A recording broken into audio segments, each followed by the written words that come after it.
Hello students. पिछले video में मैंने आपको भंडार गृहों के प्रकार स्टार्ट किए थे। उसमें एक पॉइंट है निजी भंडार गृह, उसके बारे में मैंने आपको बताया था। आज इसका दूसरा पॉइंट है सार्वजनिक भंडार गृह, इसके बारे में बताऊंगी। सार्वजनिक भंडार गृह की कोई भी निर्माता, व्यापारी या कोई भी व्यक्ति जिसको माल को संग्रहण करने की आवश्यकता है, वो फीस दे करके और माल का संग्रहण करने के लिए उपयोग में ले सकता है। ठीक है ना। ऐसे भंडार गृह के प्रचालन नियमन के लिए क्या करती है सरकार, क्या करती है, निजी व्यवसाय को एक लाइसेंस देती है। यानी कि ऐसे भंडार गृह को चलाने के लिए क्या करती है, निजी व्यवसायी होते हैं ना, उनको लाइसेंस दे देती है। ये जो सार्वजनिक भंडार गृह होते हैं ना, उनको चलाने के लिए निजी व्यवसाय को लाइसेंस दे देती है। एक भंडार गृह का स्वामी इसके संग्रहित माल के स्वामी का क्या होता है, एजेंट होता है। यानी कि जो भंडार गृह होता है ना, उसका स्वामी जो है वो एजेंट के रूप में काम करता है। उससे ये अपेक्षा की जाती है कि माल की वो ठीक प्रकार से क्या करे, देखभाल करे। ये भंडार गृह रेल अथवा सड़क परिवहन जैसे सुविधाएं भी प्रदान करते हैं। इन पर माल की पूर्ण सुरक्षा का उत्तरदायित्व होता है। छोटे निर्माताओं के लिए सर्वाधिक सुविधाजनक रहता है, क्योंकि वे अपने भंडार गृह का निर्माण नहीं कर सकते। यानी छोटे छोटे जो व्यापारी होते हैं ना, उनको थोड़ा सही रहता है, क्योंकि वो भंडार गृह का निर्माण तो नहीं कर सकते हैं, तो थोड़ा सा चार्ज या फीस दे करके वो इन सुविधाओं का लाभ उठा सकते हैं। और इसमें क्या है, माल की पूरी सुरक्षा भी रहती है। ठीक है ना। और रेल पर सड़क परिवहन संबंधी सुविधाएं भी ये जो है प्रदान करते हैं। इन भंडार गृहों के अन्य लाभ भी, जैसे ये जगह जगह स्थित होते हैं, इनकी लागत निश्चित नहीं होती है।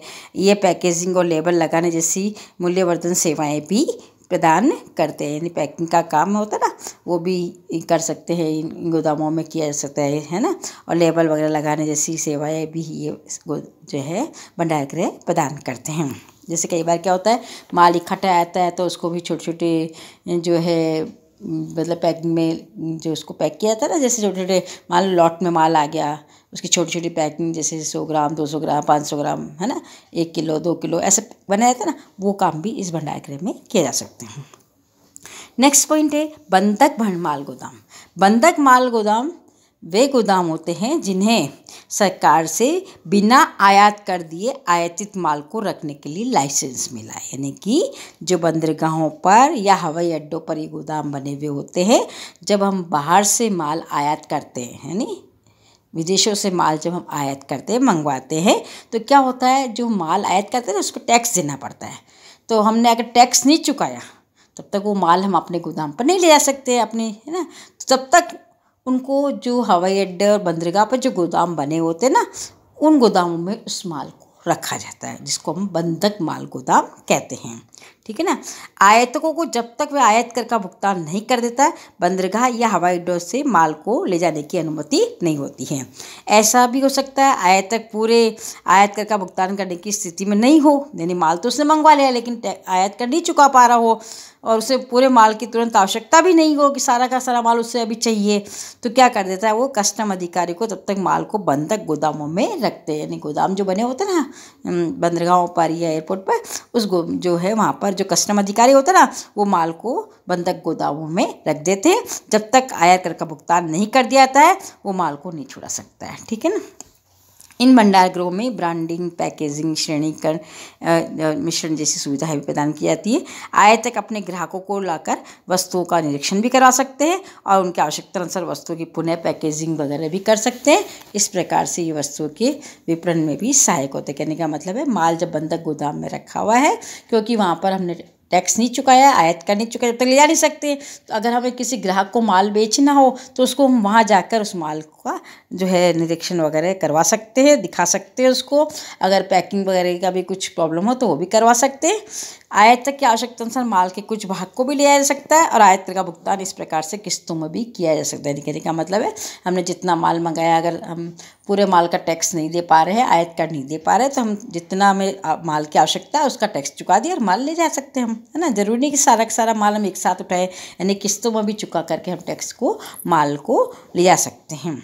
इस प्रकार आयातकों को वस्तुओं की बिक्री अथवा उपयोग करने से पूर्व आयात कर चुकाकर पूंजी को निष्क्रिय करने की आवश्यकता नहीं पड़ती। यानी कि एक साथ हमको पैसे की जरूरत नहीं है, थोड़ा थोड़ा माल हम वहाँ से जो है आयात कर चुका कर ले जा सकते हैं।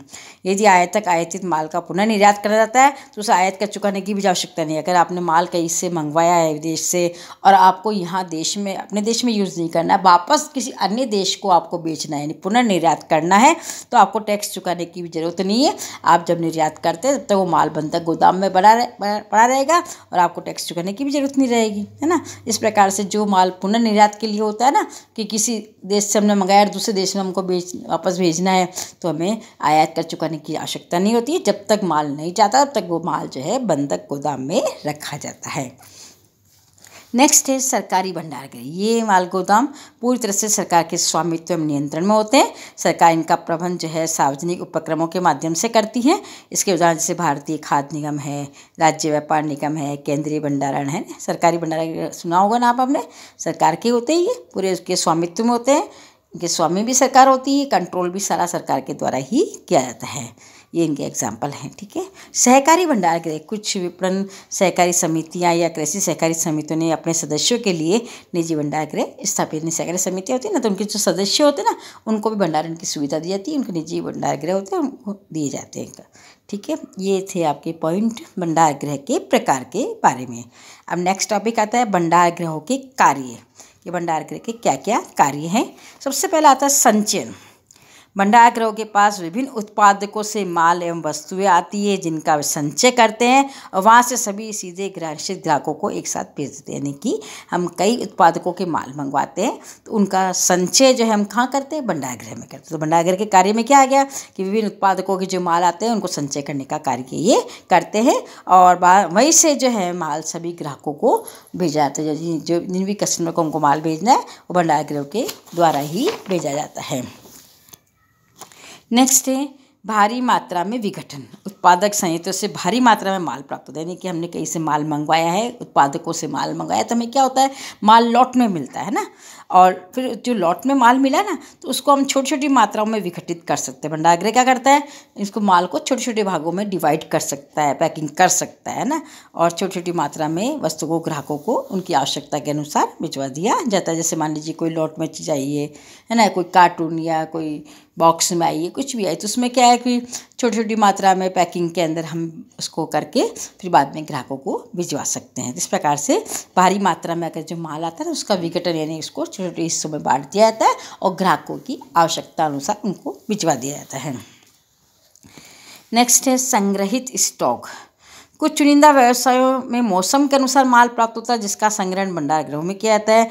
जिन वस्तुओं या कच्चे माल की बिक्री या विनिर्माण के लिए तुरंत आवश्यकता नहीं होती है इन्हें भंडारगृहों में संग्रहित कर लिया जाता है और इन्हें व्यवसायियों को उनके ग्राहकों की मांग के अनुसार उपलब्ध कराया जाता है। यानी कहने का मतलब है कृषि के क्षेत्र में क्या होता है, वस्तु का जो उत्पादन होता है ना, खेती जो होती है ना, उसमें क्या एक निश्चित समय में होती है, लेकिन उसकी डिमांड क्या आती है, बाद में आती है।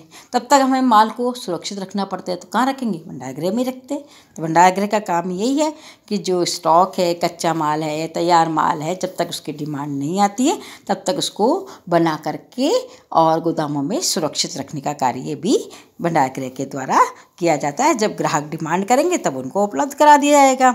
ऐसे कृषि उत्पाद जिनकी फसल एक समय विशेष के दौरान ही उगाई जाती है लेकिन इसका उपभोग क्या होता है, पूरे वर्ष होता है, तो उनको क्या करना पड़ता है, संचित करना पड़ता है। फॉर एग्जांपल जैसे मान लीजिए गेहूं की फसल है, तो गेहूं की फसल तो एक निश्चित समय में होगी ना, तो और उपभोग क्या होता है गेहूं का, पूरे वर्ष होता है। तो एक बार जब फसल हो गई तो उस फसल को सुरक्षित तो रखना पड़ेगा, तो सुरक्षित कहाँ रखेंगे, हम गोदामों में रखेंगे और जब उसकी डिमांड आती रहेगी, जैसे जैसे डिमांड आएगी वैसे वैसे माल का वितरण कर दिया जाएगा, है ना। इस प्रकार से जो भी मौसम के अकॉर्डिंग या जब भी प्रोडक्शन हो जाता है माल कोई वस्तु का और उसका उपभोग तो पूरे साल होता रहता है या बाद में होता है कभी, तब तक उसको सुरक्षित रखना पड़ता है। जैसे अब ऊनी सर्दी आ रही है तो ऊनी कपड़ों का स्टॉक चाहिए, तो ऊनी कपड़े, ऐसा तो नहीं होता कि सर्दी आएगी तब ऊनी कपड़े तैयार होंगे, ऊनी कपड़ों का स्टॉक तो पहले तैयार हो जाएगा और जब सर्दी आएगी तब उनकी बिक्री होगी, तो क्या होगा, जब तक ऊनी कपड़ों को क्या रखना पड़ेगा, गोदामों में सुरक्षित रखना पड़ेगा। इस प्रकार से जो है ये संग्रहित स्टॉक जो है गोदामों में रखा जाता है और जब भी आवश्यकता हो ग्राहकों को उपलब्ध करवाया जाता है। नेक्स्ट है मूल्यवर्धन सेवाएं। मूल्यवर्धन सेवाओं में जैसे हस्तांतरण के पूर्व मिश्रण करना, यानी कोई मिश्रण का काम हो, पैकेजिंग का काम हो, लेबलिंग का काम है, ये भी भंडारगृह के द्वारा किया जाता है। संभावित ग्राहक जब वस्तु का निरीक्षण करते हैं तो वस्तु की पैकेजिंग खोलकर उनकी पुनः पैकिंग और लेबलिंग भी की जाती है। ये सुविधा भी भंडार गृह करते हैं। यानी कई बार ग्राहक होते हैं तो वो आते हैं, वो वस्तु देखते हैं ना, तो वस्तु देख उनको दिखाई जाती है। उसके बाद उनको जिस पैकिंग में चाहिए उस पैकिंग में उनको करके दे दी जाती है। लेबल वगैरह लगाने, ये पैकिंग का काम है, यानी छोटे छोटे भागों में बांटने का काम है, वो सब जो है भंडार गृह के द्वारा किया जाएगा। जिस मैंने पहले बताया था आपको कि छोटी छोटी पैकिंग की जाती है। जैसे मान लीजिए चाय है, चाय का एक कार्टून आ गया, ये बॉक्स आ गया, जो भी आ गया, तो उसको छोटे छोटे भागों में अलग अलग ग्राम के हिसाब से, जैसे 200 ग्राम 500 ग्राम अलग अलग जैसे ग्राहक की डिमांड आती है ना, उसके अकॉर्डिंग उसको डिवाइड कर दिया जाता है और छोटे छोटे भागों में उनकी पैकिंग की जाती है और उनके ऊपर लेबल लगाया जाता है ना। इस प्रकार से इस प्रकार की सेवाएं जो है मूल्यवर्धन सेवाएं जिसे हम कहते हैं, वो भी भंडारण के द्वारा प्रदान की जाती हैं। नेक्स्ट है मूल्यों में स्थिरता। मांग के अनुसार आपूर्ति का समायोजन करके भंडार गृह मूल्यों में भी स्थिरता लाता है, क्योंकि जब देखो मांग की कमी और पूर्ति में वृद्धि होती है ना, तो क्या या उसकी उल्टी स्थिति भी हो सकती है, डिमांड बढ़ती है, सप्लाई कम होती है, कभी सप्लाई ज़्यादा होती है, डिमांड कम होती है। तो ऐसी जो स्थिति होती है ना, उसको कंट्रोल करने का काम भी कौन करता है? भंडारण गृह। जैसे अभी डिमांड नहीं है, बाद में डिमांड आएगी, तब जब डिमांड आएगी तब तक माल को क्या रखना पड़ेगा? गोदामों में सुरक्षित रखना पड़ेगा। तो ये काम भी भंडारण ही करता है। जब डिमांड आएगी तुरंत उपलब्ध करा दी जाएगी, है ना। तो इस प्रकार से क्या है, डिमांड सप्लाई में क्या है, थोड़ा सा एडजस्टमेंट जो है करने का काम भी कौन करता है? भंडारण के द्वारा ही किया जाता है। जिससे क्या होती है, जब डिमांड सप्लाई में एडजस्टमेंट होता है ना, डिमांड सप्लाई में देखना पड़ता है कि क्या है, डिमांड ज़्यादा है, सप्लाई ज़्यादा है, जो भी है, तो इससे मूल्य में क्या आती है? अस्थिरता आती है। इन अस्थिरता को रोकने के लिए क्या है, भंडार गृह की जो है इसमें बहुत बड़ी भूमिका होती है।